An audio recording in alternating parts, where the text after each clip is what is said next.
This is Darren Appleton's touch drill, as seen on his YouTube channel. The idea is to pot the balls in rotation from 1 to 15 without touching a rail and without the cue ball touching one of the other balls. It's a really difficult position that requires, difficult practice that requires spot on position each time. So I'm just going to pause it here and give you an example of that type positional play. You can see the potting line of the 2. Now, if you land in position A, after you pot the 2, you'll be running too high on the 3, which makes it difficult to maintain an angle for the 4. If you land in position B, after potting the 2, you'll run too low on the 3. And as you can see, the 3 is only pottable in those 2 far corner pockets.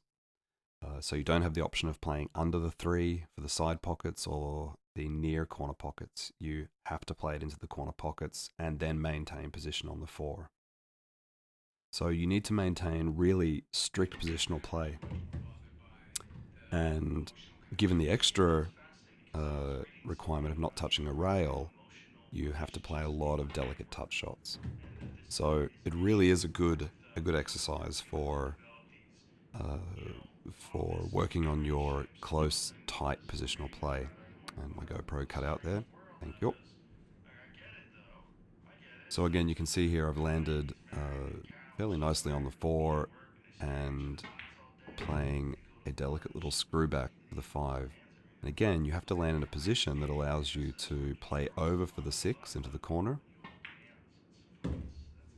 That enables you to get decent position to play then over for the 7 and up for the 8. It really hones your thinking with regards to thinking 3, 4, 5 shots ahead because of the limited availability of the pockets and the tight positional play required. And I found doing the drill that you need to play a lot of those delicate screw shots that need really quick acceleration of the cue through the cue ball without drilling it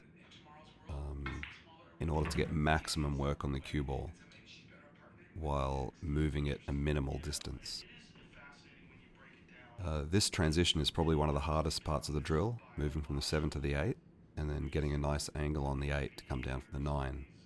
Again, it requires one of those delicate screw shots to hold for the 9. I actually thought I'd run too far there for a second, but it's worked out pretty well. And once you're at this end of the table, it should be fairly clear sailing because you have more pockets available. So the other half of the table's been cleared and you have the far corner pockets available to pot some of these balls. Whereas in the first half of the drill, the near pockets weren't available.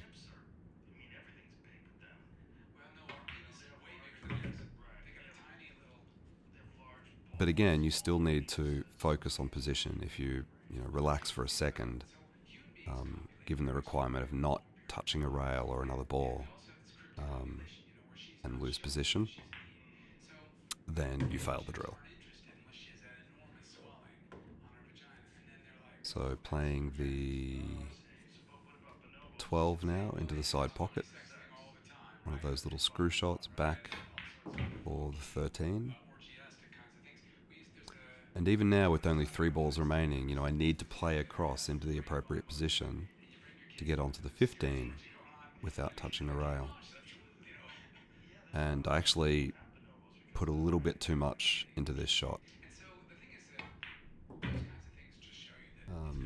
Slightly, maybe another inch shorter would have been ideal.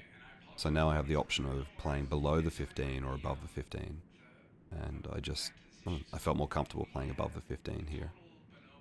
But I could have played below as well and taken it into one of the corner pockets or the far side pocket.